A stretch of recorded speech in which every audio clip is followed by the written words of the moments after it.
বিশ্বকাপে নিজেদের দ্বিতীয় ম্যাচ খেলতে ব্রাজিল এরই মধ্যে ফিলাডেলফিয়ায় পৌঁছেছে, যুক্তরাষ্ট্রের অন্যতম একটি আয়োজক শহর।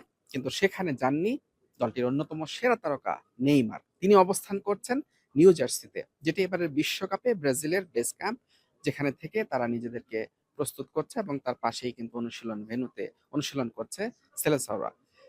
নেইমার যেহেতু ফিলাডেলফিয়ায় বা ম্যাচ ভেন্যু যেখানে হাইতির বিপক্ষে ম্যাচ খেলবে সেখানে যাচ্ছেন না, তার মানে দর্শক এটি এরই মধ্যেই নিশ্চিত হয়ে গেছে এবং ব্রাজিল ফুটবল কনফেডারেশন তারাও কিন্তু আনুষ্ঠানিকভাবে জানিয়ে দিয়েছে হাইতির বিপক্ষে পাওয়া যাবে না নেইমারকে। নেইমার কাফ মাসলের ইনজুরিতে ভুগছেন। এবং বিশ্বকাপে আসার পর তিনি কিন্তু দলের সঙ্গে অনুশীলনে করেননি। তবে যারা নেইমার ভক্ত তাদের জন্য সুখবর হচ্ছে, নেইমার গত বুধবার থেকে তিনি অনুশীলন শুরু করেছেন দলের সঙ্গে। একেবারে হালকা অনুশীলন তিনি শুরু করেছেন এবং ম্যাচ খেলার মতো পূর্ণ ফিট কিন্তু নেইমার এখনো হননি, যে কারণে হাইতির বিপক্ষে নেইমারকে দেখা যাবে না। এমনকি গ্রুপ স্টেজের যে শেষ ম্যাচ স্কটল্যান্ডের বিপক্ষে ব্রাজিল খেলবে, সেই ম্যাচেও নেইমারকে না পাওয়ার সম্ভাবনা বেশ জোরালো। নেইমার কাফ মাসলের ইনজুরি থেকে সেরে ওঠার যে চেষ্টা তিনি করছেন, সেক্ষেত্রে তিনি মাঠে অনুশীলনে নামার মতো তৈরি হয়েছেন, কিন্তু ম্যাচ খেলার মতো প্রস্তুত নেইমার হননি।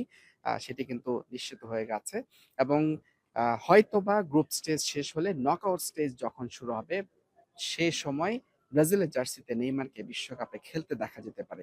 এই বিশ্বকাপে মরক্কোর বিপক্ষে ১-১ গোলে ড্র করেছিল ব্রাজিল তাদের গ্রুপ চ্যাম্পিয়ন হওয়ার জন্য।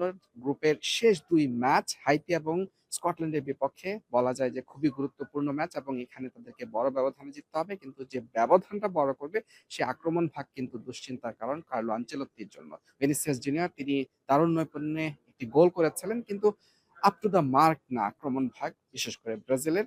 এবং সেই জায়গায় কুনহা এবং আহ, ইগর থিয়াগো তারা কিন্তু আস্থার প্রতিদান দিতে পারেনি। সে কারণে ব্রাজিলের সমর্থকরা খুব করে চাচ্ছেন নেইমার দ্রুত তিনি সুস্থ হয়ে পূর্ণ ফিট হয়ে মাঠে নামবেন এবং ব্রাজিলের যে হেক্সা মিশন, সেই হেক্সা মিশনকে সফল করবেন। তবে ভক্তদেরকে অপেক্ষা করতে হচ্ছে গ্রুপ স্টেজ শেষে নকআউট পর্বে নেইমারকে মাঠে দেখার একটা সুযোগ তৈরি হতে পারে।